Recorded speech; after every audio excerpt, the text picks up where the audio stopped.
आदाब नाज़रीन, आलिम पैगाम पर आप सभी का इस्तकबाल है। मैं आपका मेज़बान आरिफ हसन और आज मेरे साथ प्रोग्राम में शरीक गुफ्तगू रहेंगे जनाब खलीकुज़्ज़मा साहब। खली साहब, प्रोग्राम में आपका बहुत बहुत खैर मकदम। शुक्रिया। नाज़रीन, आज जो हम बात करेंगे बहुत अहम मौजू है। पिछली बार भी हमने जो बात की थी वो उलमा इकराम को लेकर के बात की थी। आज भी हमारा जो मौजू रहेगा वो इसी के ताल्लुक से रहेगा और हम बात करेंगे आज उम्मत के अंदर इख्तलाफ और इंतशार, बढ़ता हुआ इख्तलाफ, और इख्तलाफ जब ले लेता है इंतशार की शक्ल तो उसके क्या हमारे जो उम्मत है उसके ऊपर क्या असरात मुरतब होते हैं, और ख़ास तौर से उसका फिर सद्देबाब क्या होना चाहिए। क्योंकि इस वक्त हम देख रहे हैं कि इख्तलाफ से बात शुरू हुई और इंतशार तक पहुंच गई, और आज एक दूसरे को देखने को भी गवारा नहीं बल्कि एक दूसरे को समझते हैं कि जैसे ये समझ लीजिए कि मुझ पर तो, या मेरा जो फ़िरका है मुझ पर तो जन्नत वाजिब हो गई, सामने वाले पर दोज़ख वाजिब हो गई। इस तरह से हम लोगों को देखते हैं। तो सबसे पहले इख्तलाफ और इंतशार, इसी के बारे में जानते हैं खलीक साहब से। जी खलीक साहब। देखिए, बहुत ही सेंसिटिव और बहुत ही ज़रूरी इशू आपने छेड़ा है। तो इस इशू को अगर पूरा समझना है और सही यानी उसकी गहराई तक पहुंचना है तो कुछ बातें पहले से समझनी पड़ेंगी। जी। और ये हमें आपको समझनी है, पूरी उम्मत को भी समझनी है। हम्म, तो मैं वहीं से शुरुआत करता हूँ कि कुछ बातें वो आएंगे जो वाकई में यानी हमारे काम आ सकें। जी। पहली बात तो ये है कि जब मुसलमानों के इख्तलाफ की बात होती है जी। तो मैं पहला जवाब तो इसका ये देता हूँ कि इख्तलाफ कितना है और कहाँ-कहाँ है। तो बहुत ज़्यादा बढ़ा चढ़ा के पेश किया जाता है, ये मेरा पहला पॉइंट है। बहुत अच्छा ज़्यादा बढ़ा साहब, चढ़ा माज़रत के साथ पेश आपको किया रोक रहा जाता हूँ है। खलीक साहब। जी, शुरुआत ऐसे होती, इख्तलाफ बहुत अच्छी चीज़ है। नहीं वो उस पर भी आऊँगा मैं। जी। वो अच्छी चीज़ पर आऊँगा, अच्छी चीज़ है वो हदीस का हवाला है। जी। जी। तो असल में क्या है, जब तक उसको समझेंगी, मैंने कहा पूरे इशू को समझने के लिए एज़ ए होल, जैसे पर्दा है, जी। अब पर्दा को समझने के लिए पूरे एज़ ए होल इशू पर बात करनी पड़ेगी। जी। जी। ऐसे ही इख्तलाफ के ऊपर बात करनी पड़ेगी पूरे सारा एज़ ए होल। तो इख्तलाफ सबसे पहली चीज़ समझने की ये है कि जितना बताया जा रहा है उतना इख्तलाफ नहीं है। जी। मैं शुरुआत यहीं से आपको कर रहा हूँ। ठीक है। मिसाल के तौर पे 99% और 90% से ऊपर और 99 तक पांचों तरह के लोग, जो पिछली बार मैंने बात कही थी, अब नाम भी ले लिए चलिए, अहले सुन्नत वल जमात है, देवबंदी ग्रुप है, और आपका अहले यानी शिया शिया हजरात, हमारे शिया भाई हैं, भाई कह लिए, अहले हदीस लोग हैं, और तहरीक इस्लामी के लोग हैं। नमाज पढ़ने में तो कोई इख्तलाफ नहीं, नहीं। किसी की मस्जिद में लोग जाके नमाज पढ़ लेते हैं। जी। रोज़ा रखने में कोई नहीं पूछता आपका मसलक क्या है क्या नहीं है, वो सही बात। जाके एक ही यानी मस्जिद में, घर में खोल रहे हैं अलग बात है, और मस्जिद में खोल रहे हैं तो कोई मसलक नहीं पूछता है। बड़े आराम से वहाँ पर वो लोग जो है रोज़ा खोल लेते हैं, बल्कि एक ही प्लेट में खाते हैं। जी। घड़ा रखा होता है गाँव में, और शहरों में आजकल वाटर डिस्पेंसर आ गया है, तो एक ही दो गिलास होते हैं, वो सब उसी गिलास में पानी पीते पीते हैं। तो जिस तरह से इख्तलाफ इतना बढ़ा चढ़ा के पेश किया जा रहा है कि बिल्कुल लग रहा है इख्तलाफ के अलावा कुछ है ही नहीं है, तो ये तो देखिए डॉक्टरों की स्टाइल है। तो मैं यही बात कह रहा था कि जी। कोई चीज़ को डॉक्टरों की तरह हमें बढ़ा चढ़ा के पेश नहीं करना चाहिए। हम्म, जितना है उतना ही कहना चाहिए। तो मैं यही बात कह रहा था कि हमारे यहाँ इस तरह के इख्तलाफ नहीं है। हज करने जाते हैं, सब एक साथ जाते हैं, और एक ही हरम के चारों तरफ जो है वो आराम से वो लगाते हैं, उसका तवाफ़ करते हैं, और ज़कात भी जो है वो अदा करते हैं। तो उस तरह का इख्तलाफ जितना बढ़ा चढ़ा के पेश किया उतना नहीं है। तो ये हमें पहला पॉइंट ये ध्यान रखना चाहिए, उम्मत को हमें मायूस नहीं करना चाहिए। ठीक है? एक बात ये हो गई। अब जो लोग कह रहे हैं, ये इल्ज़ाम लगा रहे हैं, वो मीडिया भी बढ़ा चढ़ा के पेश करता है। इख्तलाफ है वो, उस पर हम आएँगे कहाँ इख्तलाफ है, वो कैसे दूर होगा, उस पर भी जी। आएँगे। इख्तलाफ कहाँ मौजूद है जिसकी बात नहीं होती? भाई देखिए, ईसाइयों के पैगंबर को, पैगंबर तो हमारे भी थे, जी। लेकिन चलो वो अपना मान रहे हैं, ईसा अलैहिस्सलाम तो को हम भी वो, मानते हैं उनको। हाँ, हम भी मानते हैं, हम तो ईसा अलैहिस्सलाम कहते हैं, वो यीशु मसीहा कहते हैं। जी। तो ईसा अलैहिस्सलाम को सूली पे चढ़ा दिया यहूदियों ने, इससे बड़ा इख्तलाफ और क्या होगा भाई?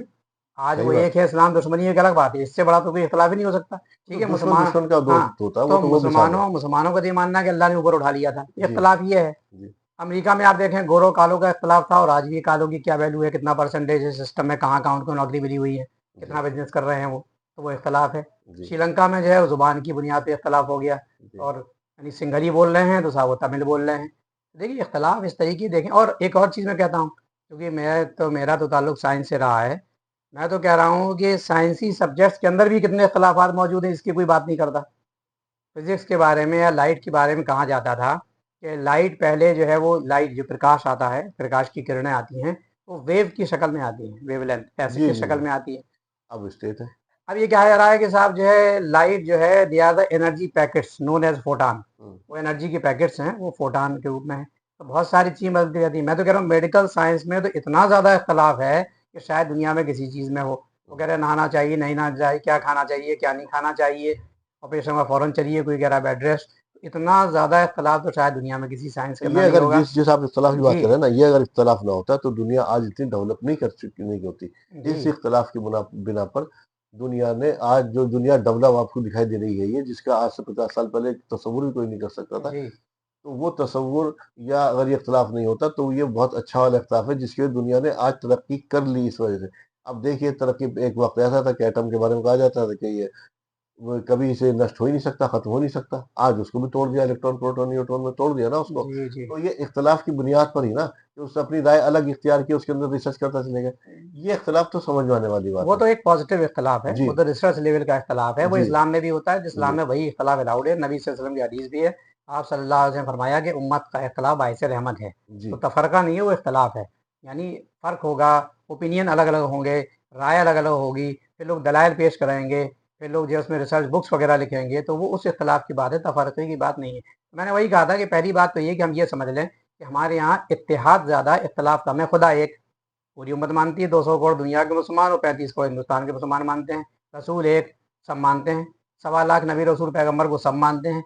नमाज रोज़ा हज ज़कात को सब मानते हैं। इशा में सब 4 टाइम की नमाज पढ़ते हैं।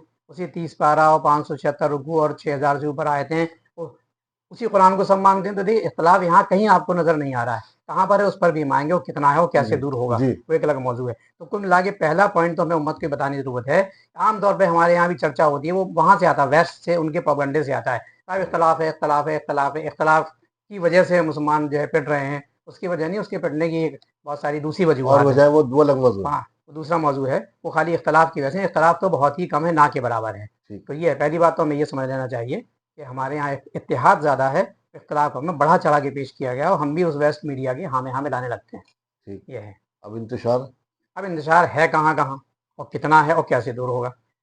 तो कहाँ कहाँ है वो मैं आपको बता दे रहा हूँ, और वो दूर भी हो सकता है, वो एक ग्रेड 4 कैंसर नहीं है। जी, थोड़ा सा जो इख्तलाफ है, पहला इख्तलाफ जो मुसलमानों में पाया जाता है, एक तो इख्तलाफ शक्ल सूरत का, जी, वो तो रंग रूप का है, और हमने बरादरियों में बांट दिया। अल्लाह ताला ने कहा इसीलिए तारफ़ू कि पहचान हो सके, जी, यानी ऊंचा नीचे बनाने के लिए नहीं। एक नफीस है तो नफीस कौन सा, खान वाला कि अंसारी वाला, बिहार वाला कि बंगाल वाला, वो पहचान के लिए, ऊंचा नीचा बनाने के लिए नहीं है। तो हमारे यहाँ जो इख्तलाफ मौजूद है, पहली बात तो ये है कि मैं ये कहता हूँ मुसलमानों में मोटे मोटे अगर देखें तो 6 तरह के मसलक पाए जाते हैं। जी, 6 तरह के। तो ये एक छोटा इख्तलाफ है, फिर मैं वही कह रहा हूँ, अब यहाँ से इख्तलाफ शुरू हो रहा है लेकिन ये छोटा है। हुँ, हनफी, शाफी, मालिकी, हम्बली और अहले हदीस को भी अब एक आप मान ही लीजिए मसलक, मसलक जी, जी, ख़त्म करने के लिए उठे थे, खुद ही एक मसलक बन गए खुद वो। ही मसलक बन गया। हाँ, तो वो एक हो गया, और एक फ़िक़्ह जाफ़रिया फिर यानी शियों का फ़िक़्ह, जी, ये हो गया। तो 6 तरह का जो मसलक है, सारे बड़े-बड़े उलमा कहते हैं, और मुसलमान भी मानता है कि सारे के सारे मसलक बरहक हैं, सारे इमाम बरहक हैं, तो इख्तलाफ यहीं ख़त्म हो गया। आप ही की बात से ही ख़त्म हो गया, सारे इमाम बरहक हैं। तो कोई हाथ ऊपर बाँध रहा है, कोई नीचे बाँध रहा है, कोई आमीन ज़ोर से कह रहा है, कोई धीमे से कह रहा है, कोई रफ़ा दैन कर रहा है, कोई रफ़ा दैन नहीं कर रहा है, कोई पैर को थोड़ा-सा ज़्यादा फैला के खड़ा हो रहा है, कम फैला के खड़ा हो रहा है।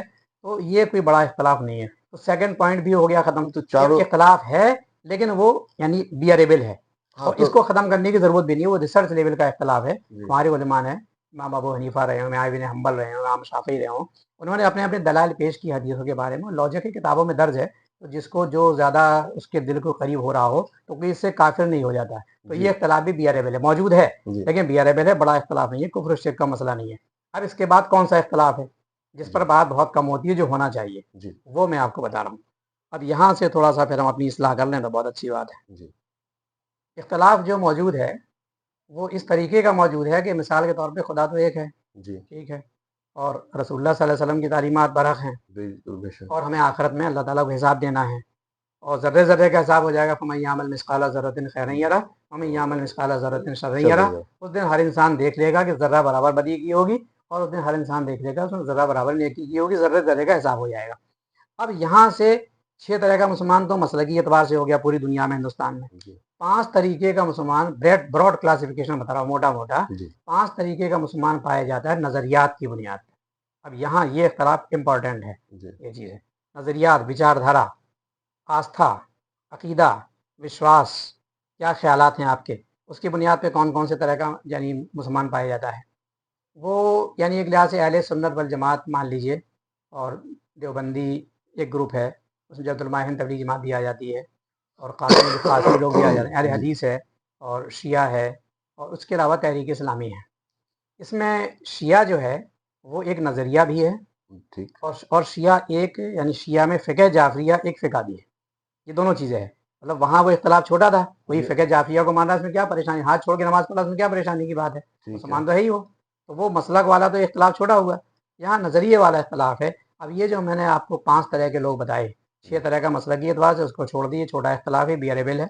ये जो 5 तरह का इख्तलाफ है, डिबेटेबल है, इससे बात होती रहनी चाहिए जी अच्छे अंदाज़ के अंदर ही। अब मिसाल के तौर पे कोई कह रहा है कि खाली अहले बैत से मोहब्बत ही कामयाबी के लिए बस काफ़ी है।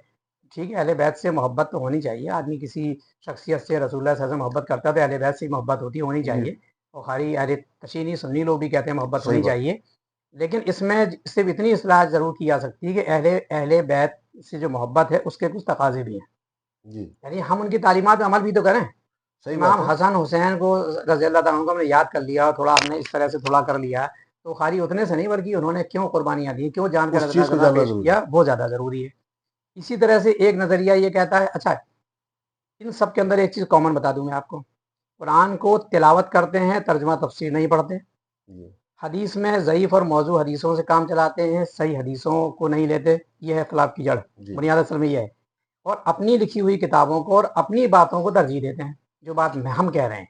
इख्तिलाफ़ असल में इस वजह से मौजूद है, अगर आप सही कुरान और सही हदीस पेश करना शुरू कर दें और आप खाली उसकी तशरीह और तफसीर ही करें, अपनी किताबों को तरजीह ना दें, या लिखें या बात करें तो उसी की रोशनी में करें, ये इख्तिलाफ़ तो कल ख़त्म हो जाएगा सारा का नहीं तो सारा। आदमी देखिए जब भी कोई किताब लिखता है या कोई तर्जुमा करता है या तर्जुमा तो हुबहू ऐसे ही हो जाएगा। जी हाँ। जब कोई तफसीर करेगा हुँ। तो उसके अंदर अपनी उसकी सोच कहीं न कहीं उसकी झलक ज़रूर दिखाई देगी। उसकी हाँ, अपनी ज ये आपने बहुत इम्पोर्टेंट बात जी, कही, लेकिन मैं ये कह रहा हूँ कि पहली बात तर्जुमे में तो ज़्यादा फ़र्क नहीं, किसी ने कहा कि नहीं किसी ने तर्जुमे नमाज़ पढ़ो और हाँ, एक नमाज़ ना पढ़ो, ऐसा तो नहीं कहा। नहीं ऐसा नहीं। झूठ बोलो, मैं झूठ बात ना तफसीर बोलो। की कर रहा हूँ मैं। अब तफ़सीर में भी इंटरप्रिटेशन का फ़र्क हो सकता है, उसमें भी ऐसा भी नहीं है कि बहुत हराम हलाल का फ़र्क कर दिया गया हो, या यानी थोड़ा उसको झुकाव तो हो सकता है उसकी सोच की तरफ, हाँ, लेकिन उतना बड़ा फ़र्क तफ़सीर में भी नहीं है। एक आदमी पढ़ के तो देखे, मैंने एक साहब से कहा, पढ़ी आपने कोई तफ़सीर? क्या नहीं पढ़ी? मैंने कहा 50 तफ़सीरें मौजूद हैं, 400 तर्जुमे मौजूद हैं, आप पहले पढ़िए भी तो। अब जब आप पढ़ेंगे नहीं आप, तो ये मैं कह रहा हूँ वो भी इतना ज़्यादा नहीं। जब आदमी आदमी पढ़ना शुरू करेगा तो मैं कहता हूँ हर तफसीर से, हर मसलक और हर नज़रिए की उलमा की तफसीर से आदमी फ़ायदा उठा सकता है। फ़ायदा उठा ये सकता है। जी, लेकिन अब वो पढ़ने की सोच जो है उसके अंदर हाँ, कि मुस्बत सोच के साथ पढ़े, जी। तब इ होगा। इसी और अगर ये सोच लिया कि ये फलाँ साहब के उस फ़िक़्ह के उस मसलक के आलिम जी, वालिम ने लिखा, तो मुझे इसके अंदर कमियाँ ढूँढनी है। हाँ, ये बात है असल में।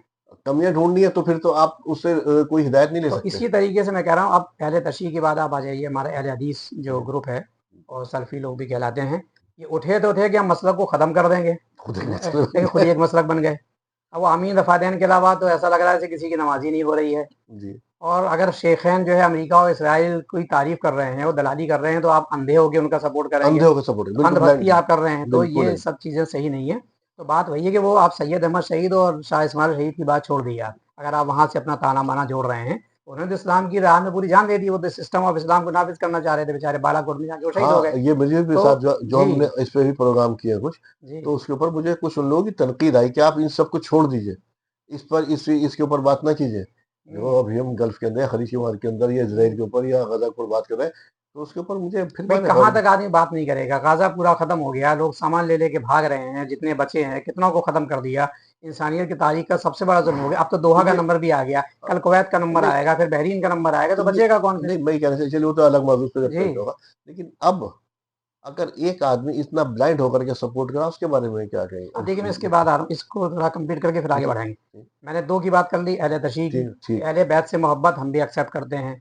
आमीन रफ़ादैन की हदीसें मौजूद हैं, हम भी एक्सेप्ट करते हैं, जिसको करना हो वो करे, वो भी मुसलमान, और जो नहीं कर रहा वो भी मुसलमान, चूँकि दूसरे तरह की हदीसें भी मौजूद हैं।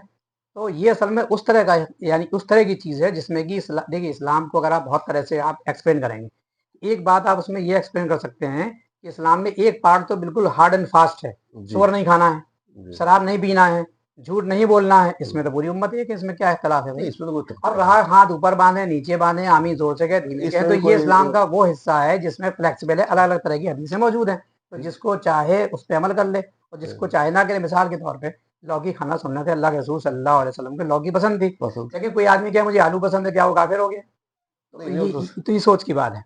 यानी आलू खाने वाला भी मुसलमान, फिर एक मोहब्बत में लौकी खा रहा है और फायदा तो उससे होगा ही, तो वो भी मुसलमान। तो ये बात हो। अब इसके आगे बढ़ते हैं, दो तरह के और रह गए थे अभी। मैंने पहले भी पिछली बार ही कही थी कि अगर आप जोड़ लें टोटल परसेंटेज, मोटा मोटा एक साहब ने भी अपना एक तजिया किया, हमारा भी है, कि मान लीजिए 35% हमारे यहाँ यानी अहले सुन्नत वल जमात है और 35% देवबंदी ग्रुप भी है, 70, और 10% हमारे शिया भाई भी हैं, 80, और 3% मान लीजिए सल्फी अहले हदीस भी हो गए, और 17% तहरीक इस्लामी के लोग जो सिस्टम ऑफ इस्लाम यानी कंप्लीट कोड ऑफ कंडक्ट इस्लाम को मानते हैं। तो वो किसी खास मसलक के नहीं होते, उनका अपना कोई मसलक नहीं है, हर मसलक के लोग उसके अंदर है, वो एक इत्तेहाद का प्लेटफार्म है। तो ये इस तरह से 5 तरह के मुसलमान हो गए। 2 तरह के रह गए थे, मैंने पहले भी कहा था। जड़ क्या है? जड़ फिर दोहरा देता हूँ। जड़ ये जब आप कुरान सिर्फ तिलावत करेंगे और उलमा की किताबों को आप, उलमा ने अच्छी अच्छी किताबें लिखी हैं, उससे भी फ़ायदा उठाएंगे, उलमा की किताबों को आप तरजीह दे देंगे कुरान और सही हदीस के ऊपर, और ज़ईफ़ और मौजू हदीसों के हवाले दे के आप बात करेंगे, तो उससे इख्तलाफ पैदा होता है। सही हदीसों में कोई इख्तलाफ नहीं है, सब एक सी है। कुरान के तर्जुमे तफसीर में कोई इख्तलाफ नहीं है। तो अब एक गिरोह अगर ये कह रहा है खाली इश्क रसूल की बात कर रहा है, हम भी कह रहे हैं इश्क रसूल बिना, यानी एक आदमी का ईमान भी मुकम्मल नहीं हो सकता भाई। नबी सल्लल्लाहु अलैहि वसल्लम ने हज़रत उमर फारूक रज़ियल्लाहु अन्हु से कहा कि उमर जब तक तुम अपनी जान से ज्यादा मोहब्बत अल्लाह और अल्लाह के रसूल से नहीं करोगे तो ईमान मुकम्मल नहीं होगा। सही बात है। मोहब्बत तो है, लेकिन फिर यहाँ वही बात आती है, मोहब्बत के तकाजे भी तो हैं। तकाजे भी कि जुलूस निकल रहा था, डीजे बज रहा था, और मैंने खुद देखा, लोगों ने कहा शामिल हो जाओ, तो मैं थोड़ा अंदर खड़ा हुआ था। मैंने नहीं, अब आप लोग घूम के आ जाइए, जलसा जब होगा सीरत का तो मैं आ जाऊंगा। तो उसमें बज रहा था डीजे के ऊपर कि मेराज की शब है नूरानी, मुझे याद आते हैं नबी नबी, और पूरा नौजवान जो है ठुमके मार रहा था और डांस कर रहा था। तो मैंने फिर अपने मैंने वही साथी से कहा कि पहली बात कि म्यूजिक हराम और ये डांस करना हराम, तो फिर ये कहाँ से इश्क रसूल हो गया? इश्क रसूल का मतलब ये है कि अल्लाह के रसूल सल्लल्लाहु अलैहि वसल्लम की एक एक सुन्नत पे जान दिया, उस पर अमल किया जाए, उसको फैलाया जाए। ये और एक ग्रोह अगर ये कह रहा है, वो खाली कुछ किस्से कहानियों की किताबें बना रखी हैं, कुरान हदीस के बाद वही पढ़ता है। मैंने पिछली बार दोहराया था कि साहब एक बुजुर्ग एक टांग पे 40 साल खड़े थे, मछलियां पानी में उनके पैर खा गई, वो इबादत कर रहे थे। एक साहब बुजुर्ग 40 साल तक एक वजू से नमाजें पढ़ते रहे।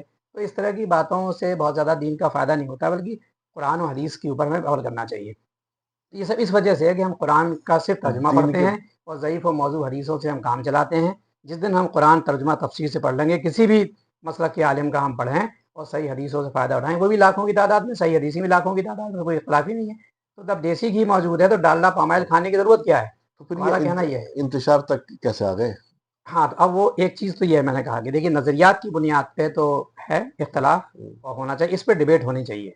और डिबेट में हम बातचीत में बजाय इसके कि ये काफिर वो काफिर, ये अंदाज अच्छा नहीं है, और एक दूसरे की मस्जिदों में खूब जाए नमाज पढ़े, लेकिन इस पर ठंडे दिमाग से बात करें कि साहब आप लाइए कुरान तर्जुमा तफसीर किसी मसला का, और बैठ के हम पढ़ना शुरू करें। मैं तो ये करता हूँ, सीधे किताब खोल लेता हूँ, उलमा की किताब, हाँ, मुस्बत सोच से, उससे आप फायदा उठा लेंगे, अगर उससे ये आप फायदा सोच उठा लिया कि लेंगे। मैं अपनी मनवा के रहूंगा, जी एक तो ये कि हो सकता है कि मैं अपनी जगह पर गलत हूँ, तो मैं सामने वाले से जो कुछ वजह बता रहा हूँ उसे सुकून सुनूं, और अगर वो मुझे कायल कर दे उसको मानूं। उसे मान लेना चाहिए, और सही बात है, दूसरे के बिल्कुल। जहन में ये हो कि हो सकता है ये वाला भी अगर मुझे कायल कर दे, उसकी और दलील इसकी पुख्ता है, किसी बात को मान ले।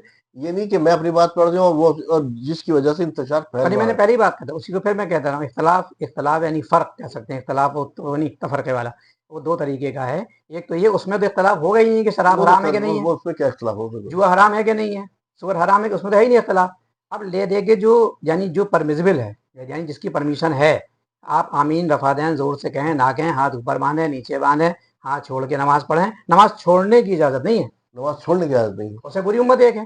तो बात वही है उसके कि ऊपर बात नहीं उसकी, हाँ, होगी। वो तो अलाउड है ना, उस पर ज़्यादा टाइम खर्च ना करें, मसलक को वैसे ही रहने दें, अपना एक मसलक सेलेक्ट कर लें, लेकिन नज़रियात पे बात ताहयात होनी चाहिए। जैसा कि आपने कहा कि हम बिल्कुल एक ठंडे दिमाग से, यानी कोई बात हमारे सामने अगर आ जाए तो उसको हम एक्सेप्ट कर लें, और हर उलमा की तफसीर से हम फ़ायदा उठाएं। उलमा ने बड़ी मेहनत की है, पूरी जान लगा दी है, कुरान के तर्जुमे तफसीर लिखे हैं, वो हम ही आप लोगों के लिए लिखे हैं कि हम उससे फ़ायदा उठाएं। हम उससे फ़ायदा कहाँ उठा रहे हैं? उधर रखी हुई लाइब्रेरीज के अंदर, उसमें फ़ायदे नहीं उठा रहे हैं। मतलब घड़ा रखा हुआ है और प्यास प्यास चिल्ला रहे हैं, और हम जो है ना पानी खुद पी रहे हैं ना दूसरे को पीने दे रहे हैं। तो ये तो एक बात होगी। अब दूसरा इख्तलाफ बता रहा हूँ जो मौजूद है। एक इख्तलाफ तो ये हो गया कि नज़रियात की बुनियाद पर इख्तलाफ है, वो कुरान और सही हदीस से दूर हो जाएगा, एक इख्तलाफ। दूसरा इख्तलाफ जो मौजूद है वो हमारे इस मुल्क में रहने की वजह से है, क्योंकि यहाँ ज़्यादातर लोग हैं कि ज़ाहिर है कि नबी सल्लल्लाहु अलैहि वसल्लम तो अकेले थे, फिर लोगों ने एक एक करके, वहाँ लोग मुशर्रफ बाइस्लाम हुए, उमर फारूक आए, हज़रत हमज़ा आए, फिर अबू बकर सिद्दीक़ आए, एक एक करके सब एक के बाद सब आते चले गए। और फिर हमारे यहाँ भी इस्लाम फैला, सहाबा कराम यहाँ पर आए, 84 सहाबा कराम आए यहाँ पर, इसके अलावा आज यहाँ 35 करोड़ की आबादी है, लोगों को बात अच्छी लगी, तो यानी लोग मुशर्रफ बा इस्लाम हुए। तो लेकिन ये बहुत सारी चीज़ें लोकल की वो लेके आ गए।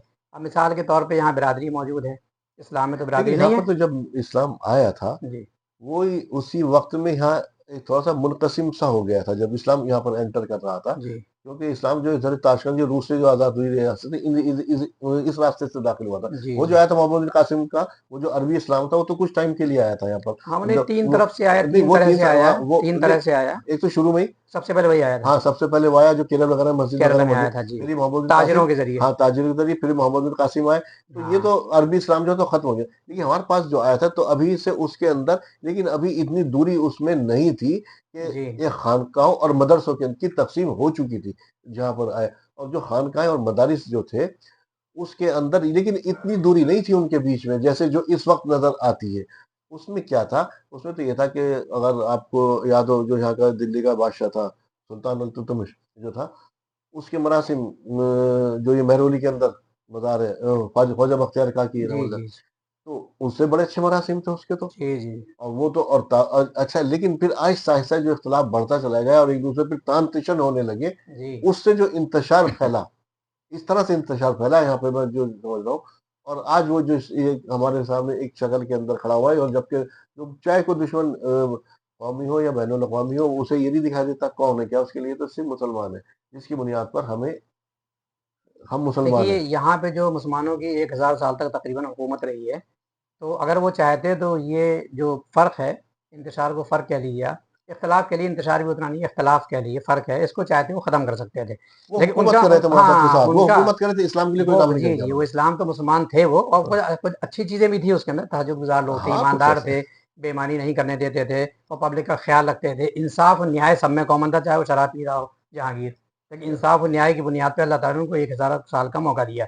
औरंगज़ेब का सेनापति तो मुसलमान, शिवाजी का सेनापति तो हिंदू, तो सॉरी शिवाजी का मुसलमान, औरंगज़ेब का सेनापति हिंदू। तो वहाँ इस तरह का नहीं, इख्तिलाफ़ नहीं, काम तो हुकूमत चला रहे थे। बिल्कुल यहाँ पे शेरशाह वो सूरी ने उस वक़्त हाँ, में तरक्याती काम इतने ज़बरदस्त किए कि जी, आज तक उसकी मिसाल सबसे दी बड़ा जाती है। हाईवे बना दिया जो रीढ़ की हड्डी है आज भी हाँ, इकोनॉमी की। तो हाँ, कहना मतलब है उनका मकसद असल में हुकूमत था और इंतशार को ज़्यादा ख़त्म करना नहीं था, और थोड़ा बहुत इंतशार रहे भी तो हुकूमत अच्छी चलेगी। तो इंतशार के वजह से हाँ, तो इस उनके लिए तरह की थोड़ा हुकूमत है। फ़ायदेमंद भी है कि उसी में अपना सबको चलने दो, सबको लगा के रखो।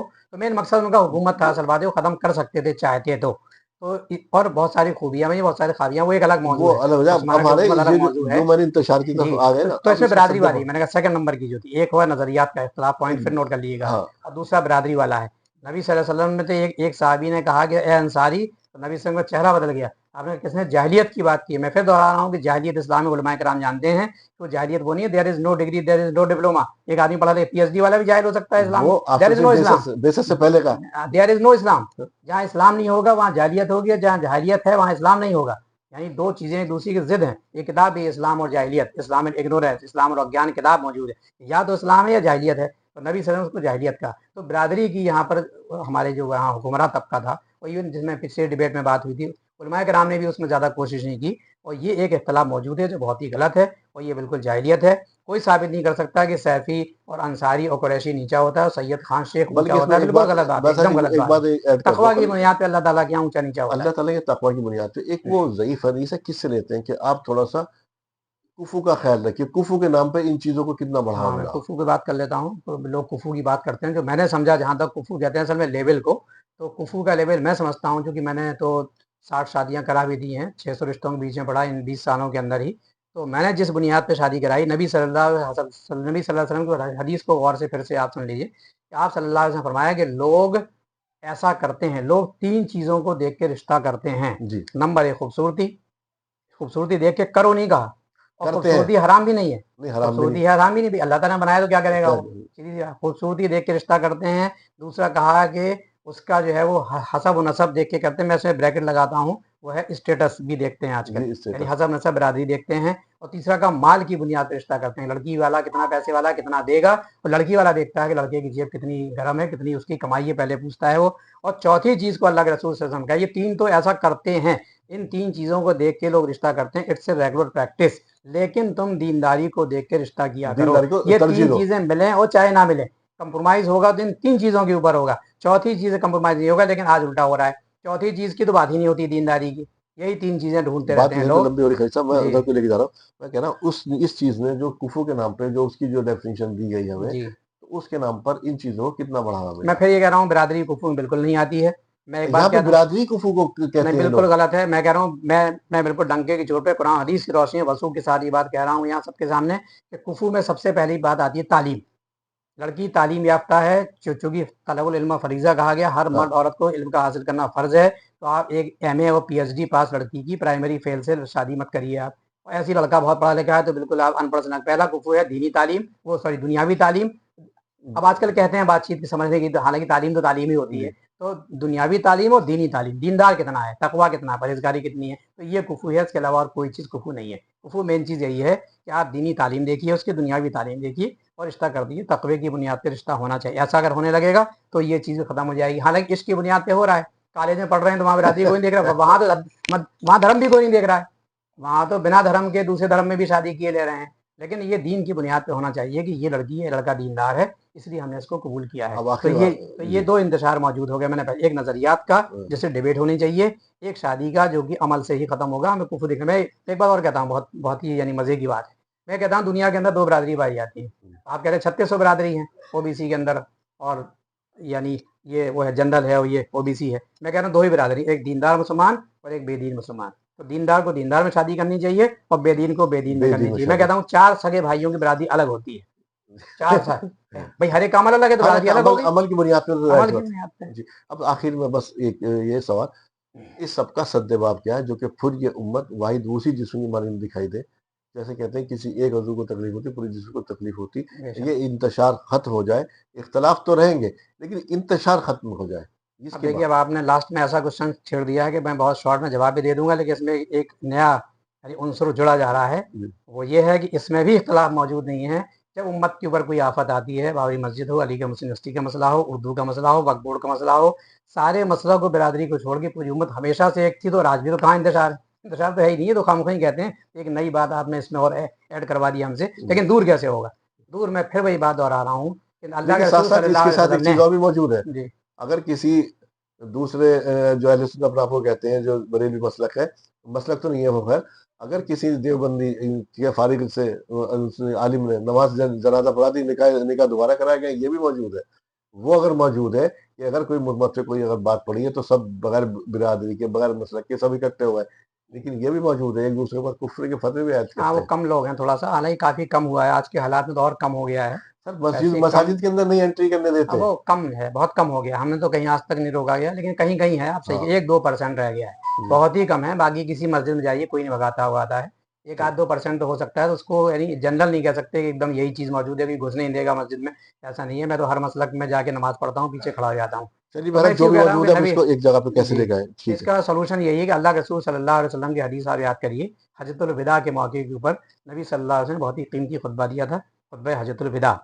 और मैं तो इस पे इनाम देता था, अल-फलाह स्कूल के अंदर जब मैं डायरेक्टर था तो मैं इस पे इनाम देता था कि जो बच्चा-बच्ची प्रेयर में इस खुतबे को सुना देगा, मैं 500 रुपए इनाम दूँगा। हर साल 10-20 बच्चे-बच्चियाँ सुना देते थे। और मैं कहता हूँ फ्रेम करके ड्राइंग रूम में रखवा हर देना, एक के उसको लगा देना चाहिए और याद करना चाहिए। सबका होमवर्क है, उसको पढ़ लें। उसमें पूरा एक मंशूर है ह्यूमन राइट का, पूरी दुनिया के रहनुमाई। उसमें से एक बात बता के जो सॉल्यूशन है, बात खत्म यूएनओ करता हूँ। यूएनओ चार्टर चार्टर में जी, जो उसी को ह्यूमन देख के राइट्स के बनाए, सारे उसी उसी से से दिए देख गए के बनाए। पॉइंट्स हो। तो नबी सल्लल्लाहु अलैहि वसल्लम ने उस पूरे खुतबे में वो आप पढ़ लीजिएगा, उसमें एक एक जुमला बता के बात खत्म करूंगा, जो मतलब कि यहाँ पर आज के टॉपिक से कि ए लोगों, मैं तुम्हारे बीच में दो चीजें छोड़े जा रहा हूँ, एक कुरान, दूसरा मेरी सुन्नत।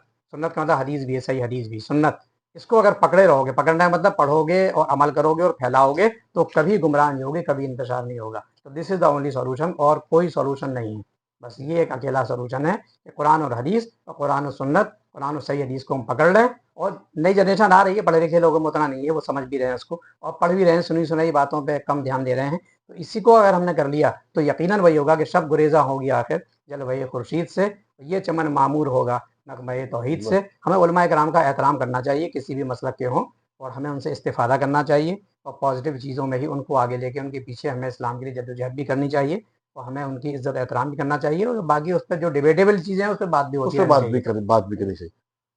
आपने बड़ी अच्छी तरह से इख्तलाफ, इंतशार और इन सब चीज़ों के बारे में बताया, कहाँ इख्तलाफ है, कहाँ इंतशार है, और अगर कोई है भी तो उसका फिर सद्देबाब क्या है। प्रोग्राम में शमूलियत के लिए आपका खलील साहब तहे दिल से शुक्रिया। जज़ाकल्लाह, बहुत बहुत हाँ। शुक्रिया। नाज़ी जैसा कि अभी खलील साहब ने कहा, अगर कहीं कोई हमारे अंदर कमी भी है या कोई इख्तिलाफ़ है और इख्तिलाफ़ अगर इंतशार की शक्ल ले रहा है, तो हमारे बीच अभी कुरान और सुन्नत मौजूद है, जो आप सल्लल्लाहु अलैहि वसल्लम ने बताया। और ख़ास तौर से हज्जतुल विदा पर जो खुतबा दिया, उसकी तालीमात अपने घर-घर में आम कीजिए। यकीनी तौर पर जो थोड़ी बहुत चीज़ें हमारे बीच में है, फ़र्क है या कुछ है, वो भी हमारे बीच से दूर हो जाएगा। इसी के साथ अपने मेज़बान को दीजिए इजाज़त।